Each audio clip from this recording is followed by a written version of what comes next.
So a very good morning to all our attendees who are based in the Caribbean or US. A very good afternoon to our European attendees, and obviously a very good evening to our Asian listeners. And obviously, welcome to the IMC Crossing Borders broadcast and the IMC streaming broadcast, which is designed obviously to keep the industry informed in light of the fact that we couldn't deliver a 5th anniversary forum in Brussels this year. If you haven't taken a chance to see any of the broadcasts in the past, obviously there is no need to worry about that, and you can visit the YouTube channel of the IMC and see any recording you wish. So obviously do remember that you are more than welcome and actually encouraged to ask any questions you like, and you have a widget on your right-hand side whenever you can submit your questions whenever you feel like. We also have a couple of polls coming up, and just to start things off, we obviously would like to see from where are you listening us today, and you will see the poll on your screen now. So please take a bit of your time to see and answer from where are you coming up. And it's obviously an interesting intel for us as well.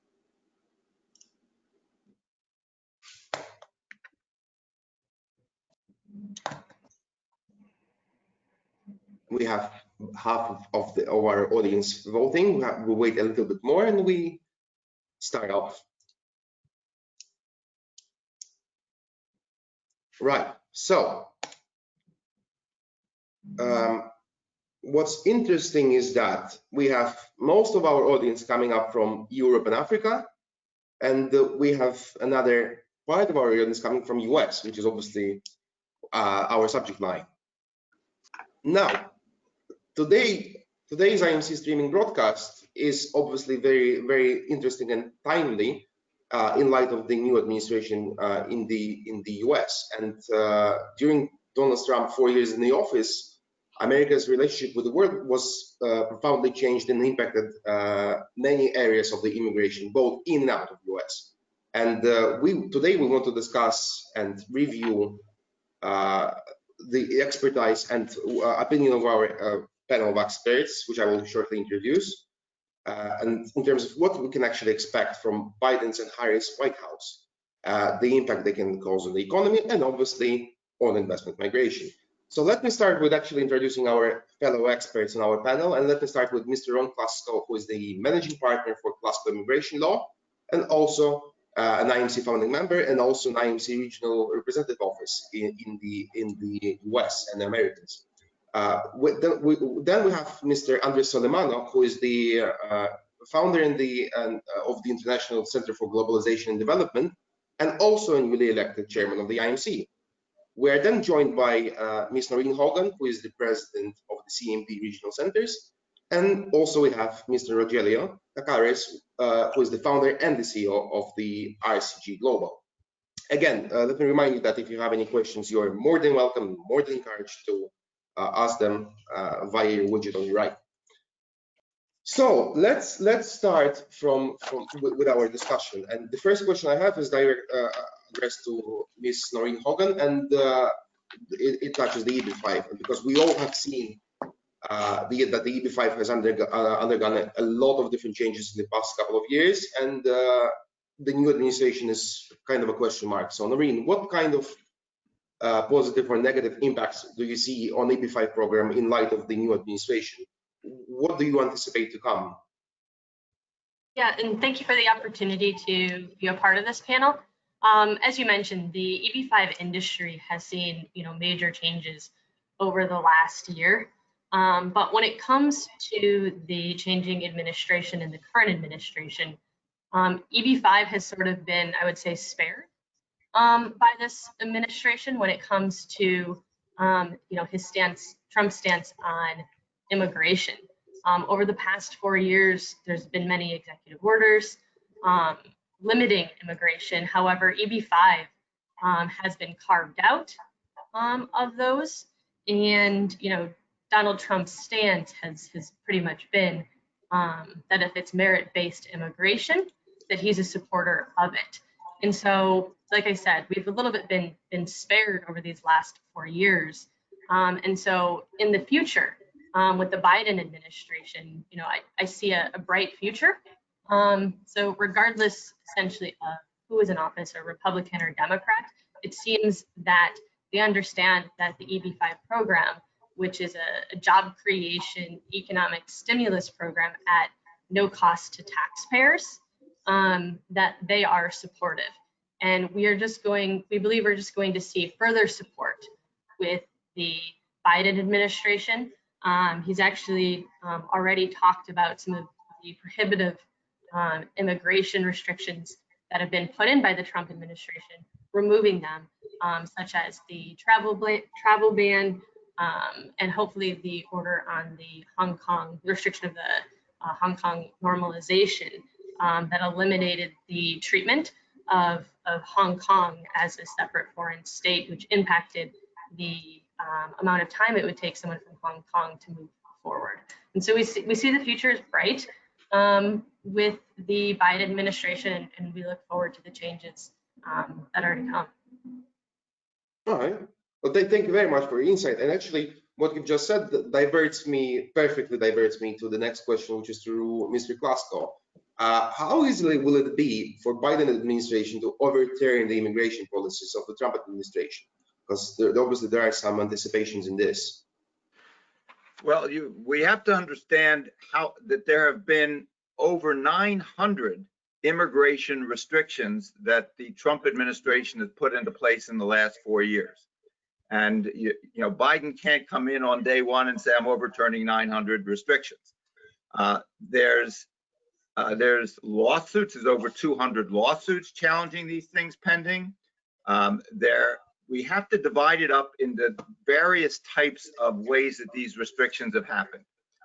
Some have been by executive orders, which means not going through the US Congress and not passing a law, but Trump just saying, I'm going to do this. And those are the ones that are most easily challenged and that have been, in many cases, successfully challenged. So there are over 50 of those. There's also regulations that have gone through the full process. Some of those will be very difficult to overturn, because to pass a new regulation to overturn the other regulation could end up taking a year or two in itself. And the only exception to that would be regulations that came into effect in the 60 days before Biden took over. And those can be overturned if Congress wants to do it. And that will depend on whether the Senate is Democrat or Republican, which is still unknown, because we have a runoff election in January that will determine that. If the Democrats win in the runoff election in January, then there is a good chance that some of the restrictions that were passed in recent times will be overturned by the Congress. And then we'll talk later, in addition to the executive orders and the regulations, there's also just a lot of policies that have been put into place that have been changed. And policies depend on the new people who become the leaders of the Immigration Service, the leaders of the other agencies, and do they choose to overturn those policies?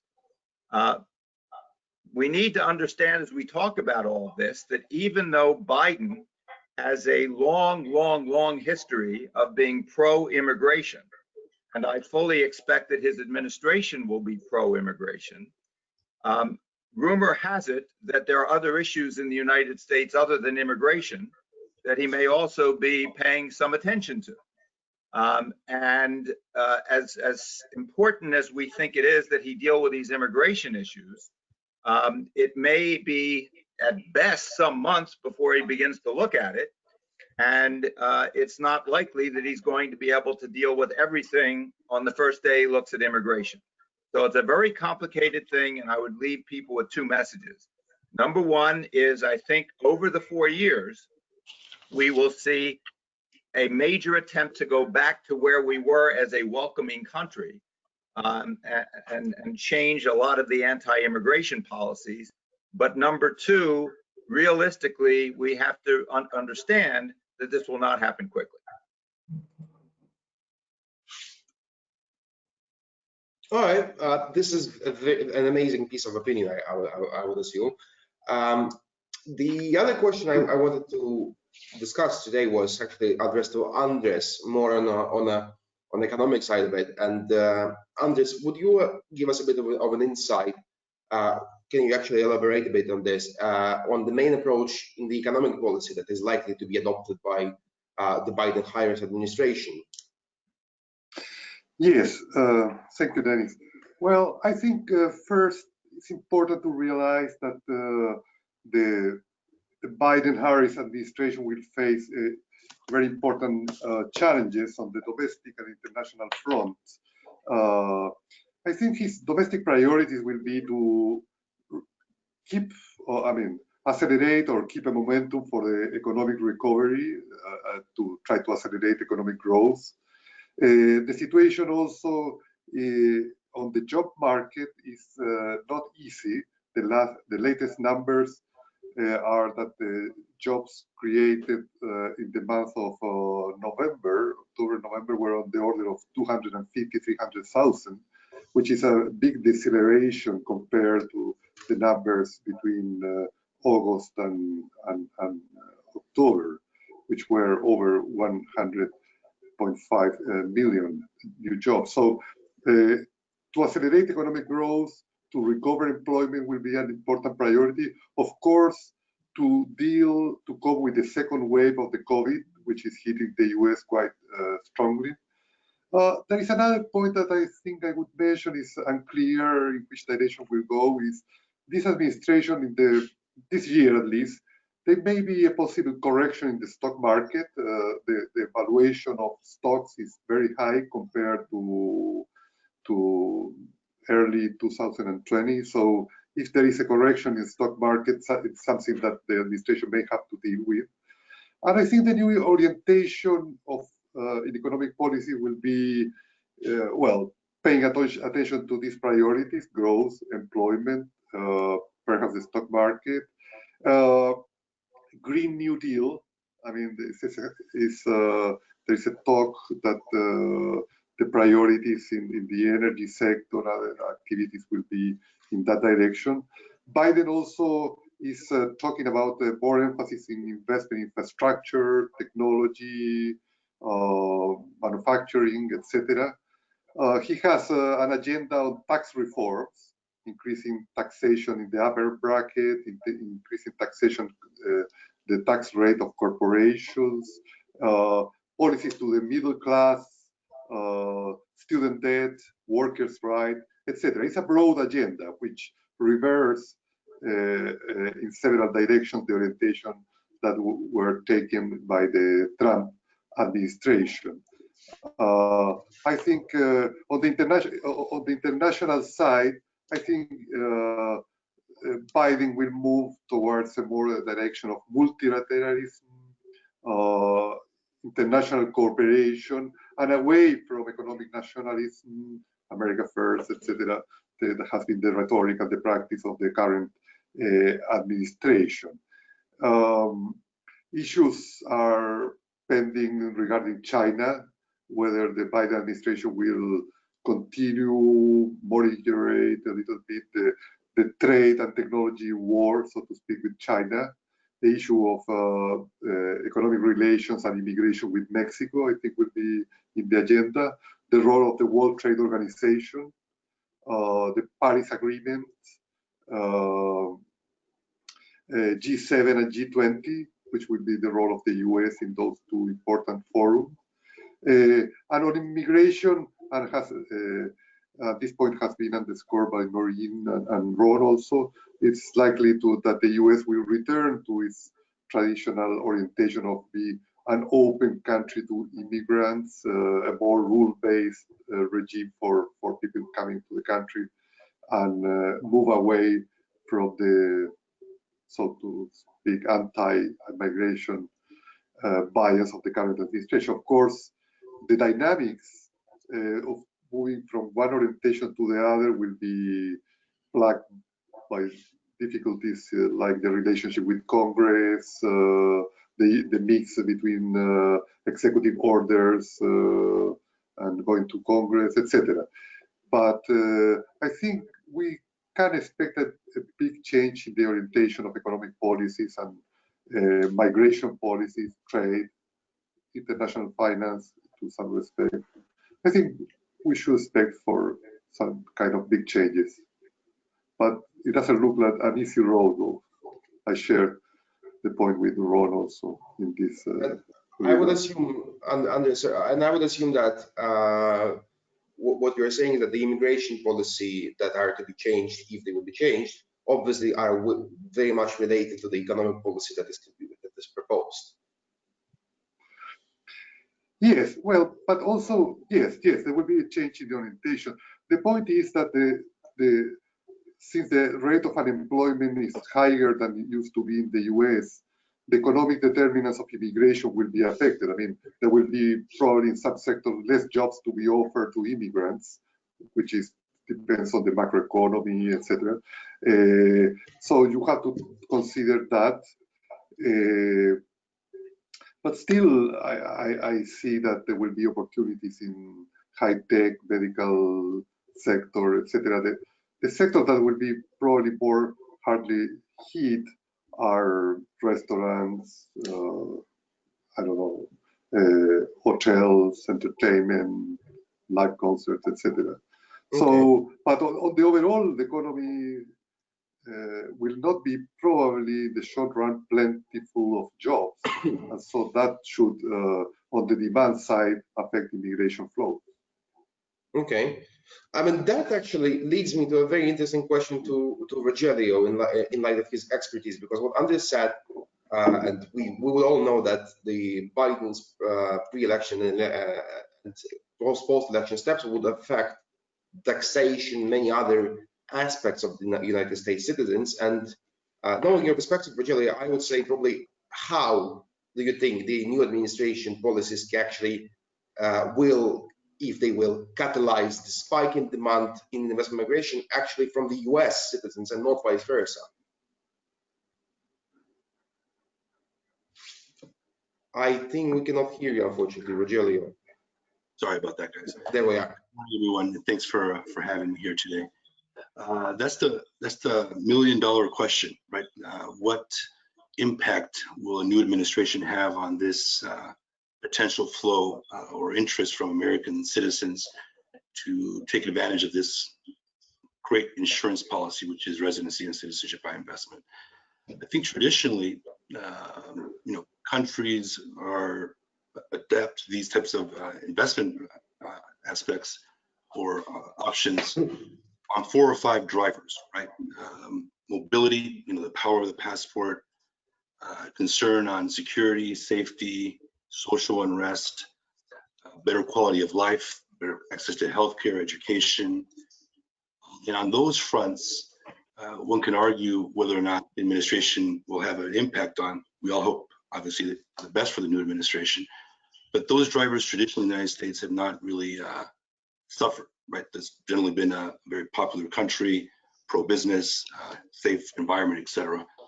The last component where I think the Biden administration might put into policies that could provoke a swing to the upside is on the tax and regulatory front. There's no doubt that there'll be a different point of view from that perspective from the new administration, and if that happens, folks are already worried about it. So in essence, the pandemic, I believe, however, has really changed the outlook for this industry here in the United States more than anything else. And folks are realizing that having a backup plan is important, right? And therefore, that I think is going to be much more important for driving the growth and what the administration can do. If they implement policies that go after the rich, if you will, or is perceived as such, that could certainly cause folks to move forward with that. So you anticipate a spike in demand, basically? Is that what you mean? Oh, I'm very bullish on this spike in demand, but not so much because of what the administration will do, but more from personal experience in the EB5 sector.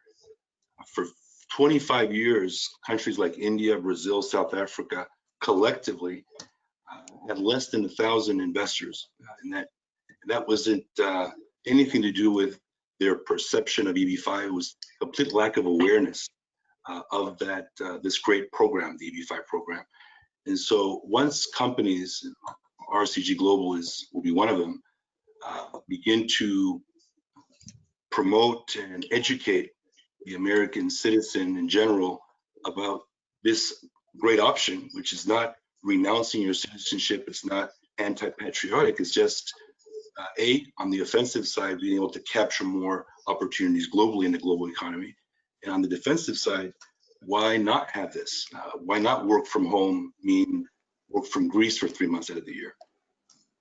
From a healthcare perspective, et cetera. So I'm not so, I really don't believe that the Biden administration, or any administration for that matter, is going to be a catalyst unless it's on the tax and regulatory front, which certainly can be the case. And it's already happening, right? California, New York, there's already a flow of folks to other parts of the country.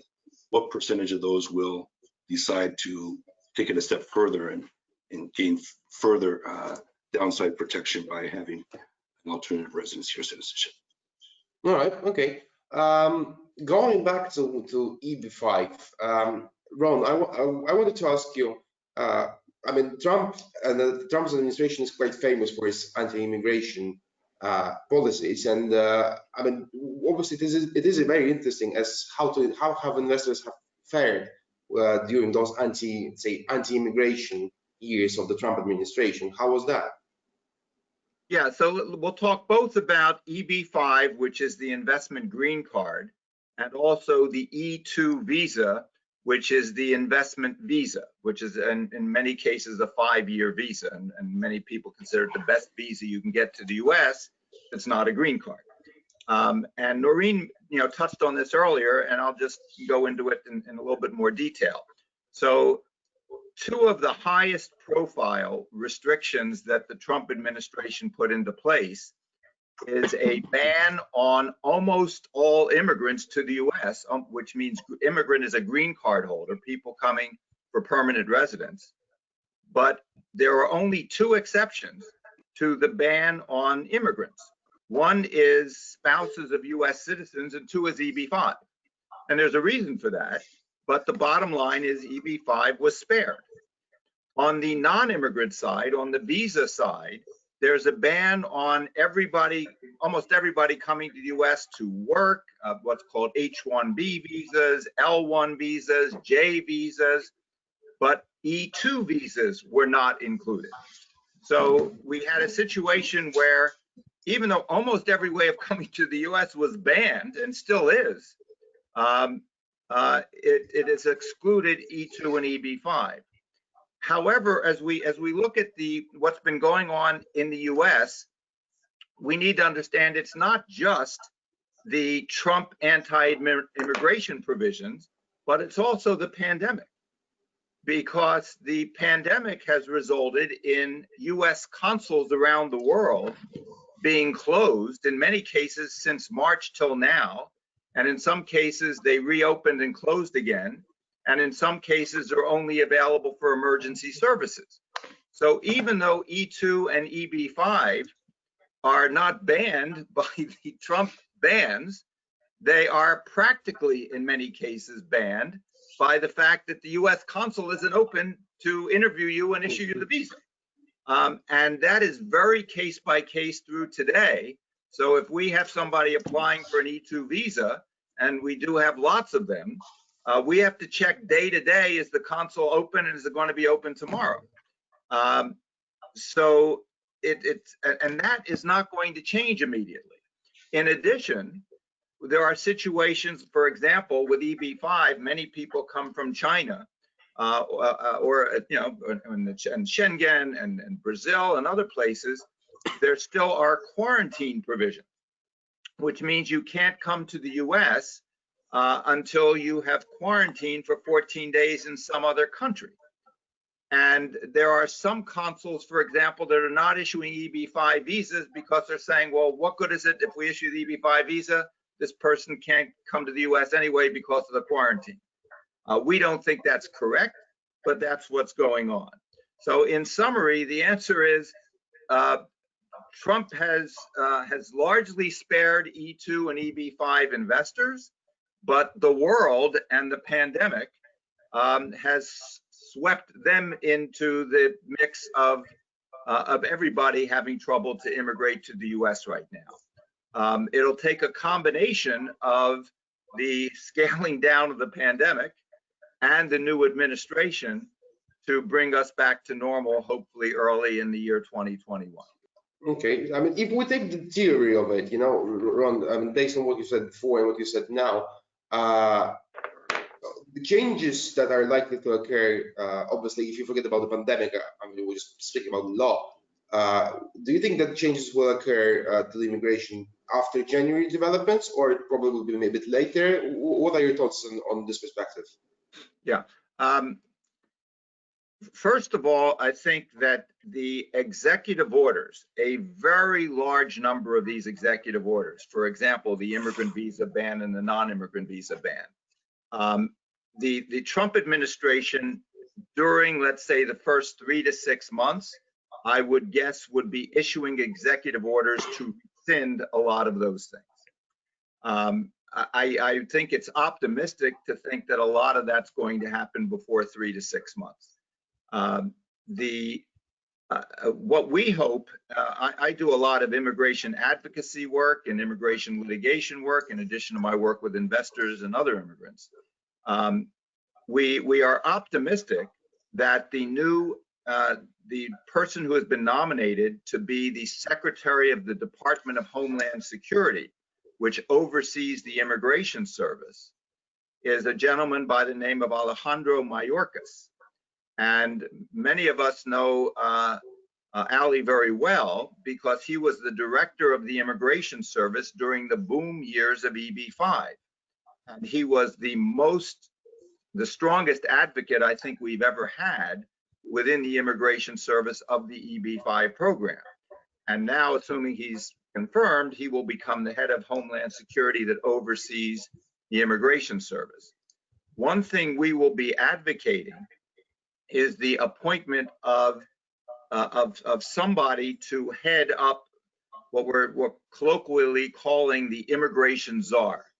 Somebody who will look at all of the immigration issues, not just the Immigration Service, but we have the Customs and Border Protection, we have ICE, the enforcement arm, we have the State Department and the consuls, somebody who will look at the whole thing and plan a strategy to dismantle the 900 restrictions that have been put in place in the last 4 years, because it's not just going to happen automatically. And it's not like Joe Biden is going to be sitting in the White House every day saying, okay, which 3 immigration provisions can I deal with today? And it just it's going to take somebody whose job it is to develop a strategy. Over the last 4 years, there has been a person in the White House by the name of Stephen Miller, who's the architect of all these anti-immigration provisions, and who has done, in a perverse way, a brilliant job of coming up with a strategy to reduce legal immigration to the U.S. to below 50% of what it was before. That's not easy to do. And it's taken somebody whose job it is to figure that out. Well, I fear if there's nobody like that put in place by the Biden administration, whose job it is to say, well, how can we get back to where we want to be? It may take a long time to happen unless somebody's coordinating. Thank you very much, Ron. I mean, I think it's actually a very good point about what we can anticipate and what would happen. And I mean, that actually gets me to a point which I wanted to ask Noreen about, the current climate of EB5, of where things are. Because in anticipation of administration changes, Noreen, what CMB does, being one of the oldest regional centers operational today and active, not just operational, what are your steps to meet the investors' needs with the changes and in light of the administration changes, anticipations? Yeah, and like the panelists have talked about, when it comes to EB5, like I began this panel, we have been largely spared, by the Trump administration in the anti-immigration rhetoric. However, one of the biggest challenges that Ron has talked about, is COVID. And, while we've been spared by the administration, COVID, has impacted everyone everywhere. And so, as a regional center, looking at, our current environment and looking towards the future, it's just going back to, as Rogelio talked about, the investors' goals and why they want to move to the United States. Those are going to remain unchanged, whether there's, a pandemic or whether you have, Trump as a Republican or Biden as a Democrat, in the White House. And so for us, what we've looked is, what do we expect for the future, and what is the Biden administration going to bring? And again, we see the future is hopefully there's a pent-up demand from 2019, based upon changes to the EB5 program, COVID, and the inability of consulates to issue visas. And so we see that there should be an increase in demand, and what we've been looking at is focusing in on projects that are going to meet the needs of our investors in a COVID environment. Because, I think that investors today are incredibly sophisticated. If you go back, 5+ years, they relied on agencies or others to kind of help them make their decision. And I think now that you're seeing more informed investors, which we love to see, we love the hard questions. And so we're really looking at underwriting projects that can meet the needs from a COVID perspective in terms of the future, and then also with the structuring them with the flexibility that is needed, based upon USCIS changes, but also future changes, such as that's an after effect of wait times such as retrogression. And so we're looking to continue to evolve to meet those needs, have projects that will survive what we're currently experiencing and anticipating what we're going to see next. And it's getting to countries around the world. We're actually really proud. We have investors from over 100 countries, and we just added a new country this year with a new investor. And so it's always been a diversification model for us as well, and it's educating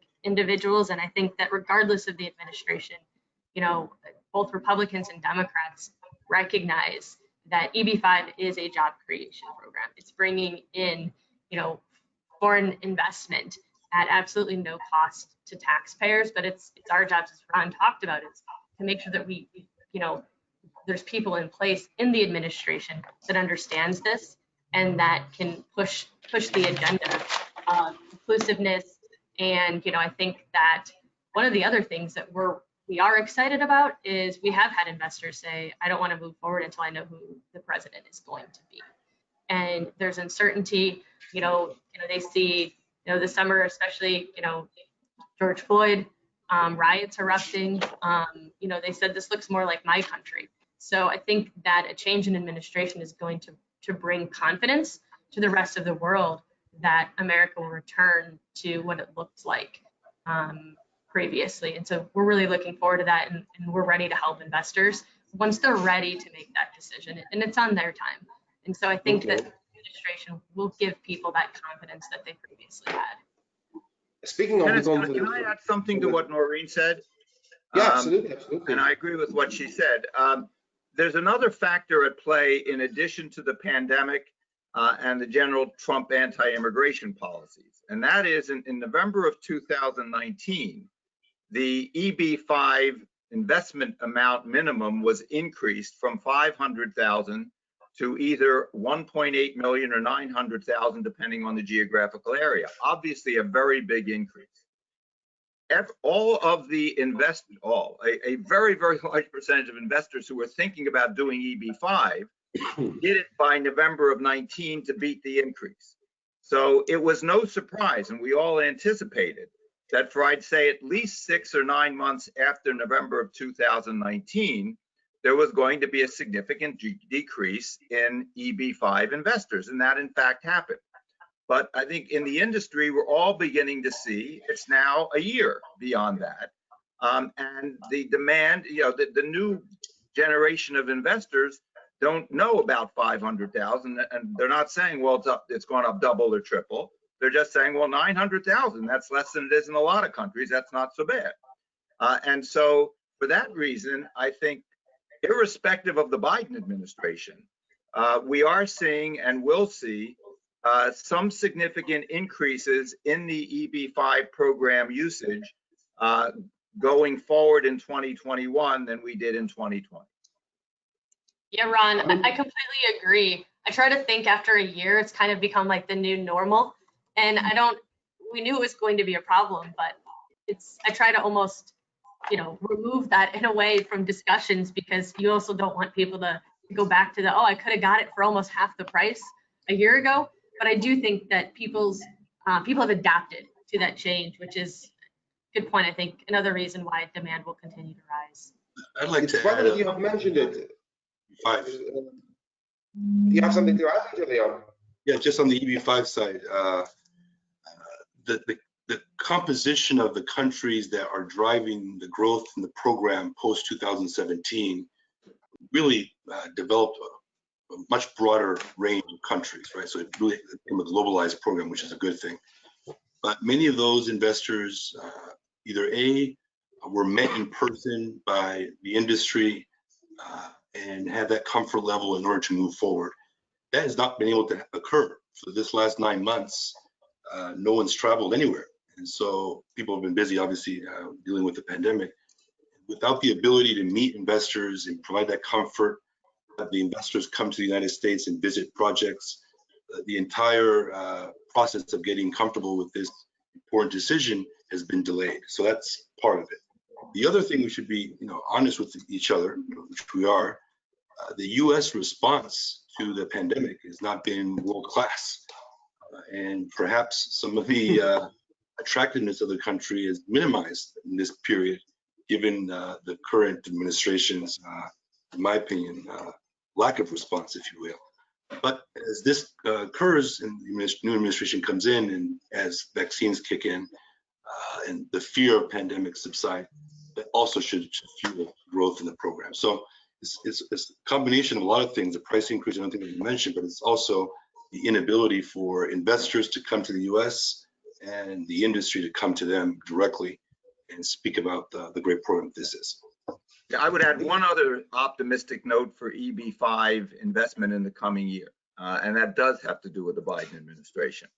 So one of the tactics used by the Trump administration to reduce legal immigration has been to double and triple the processing times. So if we approve something in a year, somebody's going to come here in a year. If it takes us 3 years to approve it, they're not coming here this year. And it's again been a very well orchestrated method of very, very, very substantially reducing legal immigration to the U.S. Well, one thing the Biden administration could do pretty quickly is change what I call the psychological dynamic within the immigration service. Right now, there is absolutely no question that if you're in the immigration service and you want to succeed, you should be very careful before you approve anything, because the only way you'll get in trouble is by approving something that maybe somebody else thinks you shouldn't have. That's very different than the way it used to be and the way I hope it will be in the Biden administration, which is if you have an investor who's investing money in the US, creating jobs in the US, you better have a darn good reason to deny this person. Because if you deny him wrongly, you're going to be, somebody's going to be looking over your shoulder. That psychological dynamic can change quickly when new people are put in charge and when you know what's expected of you.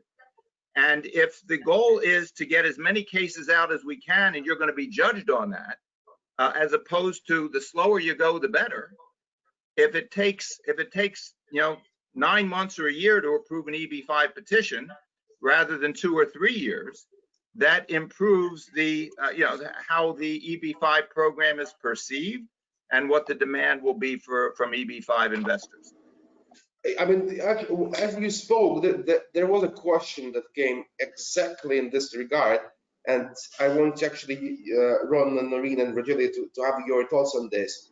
As you have said that there may or there will be, if you like, changes with the way things are perceived from the internal side. Someone has asked if the reduction in price can be something that will be addressed by the new administration, namely, obviously, from 900,000 to 500,000. The answer is it could be, but I very much doubt that it will. I mean, the answer is, for anyone listening, you should not expect that there will be any decrease in the required investment amount for EB5. I'd be very surprised if that happens. It's basic supply and demand as well. There should be no reason that it would reduce the price, because the demand for EB5, yes, this year is an anomaly. But except for this year, there's an overutilization, if you will. There's a higher demand for EB5 than the supply of the 10,000. And so, if anything, I think that, as Ron's saying, increasing the cost with decreasing the processing times, I think people would be willing to pay a lot more money if they had certainty in terms of my application is going to be processed more quickly. If anything, I would say, I would say absolutely not. I don't think there's any appetite for a price decrease. And if anything, I think what we should be vying for is additional visas over a price decrease, because when you compare it to the rest of the world, and what EB5 gets you, I would argue it's cheap even at the 900,000 or the 1.8 million. I couldn't agree more. I think if we're in a global marketplace for residency institution by investment, it's not just the EB5 program, although it's obviously one of the largest, most popular.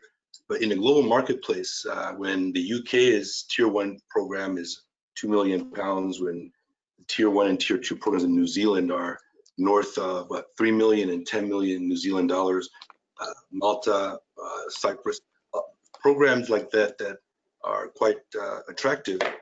The competition for dollars, and why wait 3 years, 900,000 when you could do something else that it gets you the benefit a lot faster. So it's a confluence of things, but yeah, I would agree that pricing down is not necessary, and it probably won't happen. Okay, I have one last question that came in before because we're running out of time.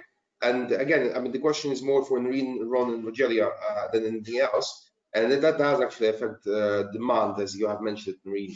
How do you or your firms assess the threat of global economic declines leading to less spending and more saving when it comes to immigration to US? I mean, I could take the first stab at it. The way CMB describes an EB5 investment, what is your return, right? Your return is a green card. And so when someone's saying, we're spending less, saving more, well, what are you saving for? And so a lot of times it's, I'm saving for my children's college fund, or I'm saving for my retirement. Well, I kind of look at EB5 is an investment. And so whether they're spending less or saving more, I think that spending, if someone wants to immigrate to the United States, whether it's for a better life for their kids, the education, system, for, safety, for the passport, whatever it may be, I see EB5 truly as an investment into their future, and their return isn't what they make on it. That's minimal, at least with us. We tell you, you need to be 100% focused on your green card, and that is your return. And so even if people are spending less, if their goal is to immigrate to the United States, it's an investment in their future. And so it's almost like a savings. And they have to make the investment in order to see that materialize in terms of their goals for the future. I think a significant factor has been that it has not been a secret around the world that the United States has not been a particularly welcoming place in the last 4 years. And this is yet another factor that has nothing to do with executive orders or anything else. It's just an environment that has dissuaded many people from immigrating to the US as investors or anything else. I do think that impression and reality will change quickly in 2021. And that in itself will increase demand again of people wanting to come to the US and invest in the US. And you combine those factors with this EB5 program. It's an investment, as we clearly stated, where the capital can clearly come back, and more often than not does come back after 5-7 years. So when you factor that element in and you run the numbers economically, you show investors factoring in the return of capital based on the project that you're investing in, it's less than $100,000 for a family of X number of folks. When positioned that way, which is truthful, right? Getting your money back, there's some fees, but I don't think anyone would argue that a green card for a family of 4 for under $100,000 is not a reasonable use of their capital. So all those things I think are drivers for it. Okay, right. So we have another question came in, but unfortunately we ran out of time. So basically, what will happen is that I will be circulating the question amongst our fellow speakers, so you can respond to the person privately. Now, thank you very much, ladies and gents, for your time. Obviously, we do appreciate your expertise. I mean, I believe we've touched upon very delicate subjects, and a lot has been clarified. To our esteemed audience, obviously, we appreciate your time, we appreciate your attention. Thank you very much, and obviously stay tuned with us for the next session, which will be in January, a month from now. And thank you very much, and have a great day ahead. And thank you for joining us. Happy holidays. Bye. Thank you.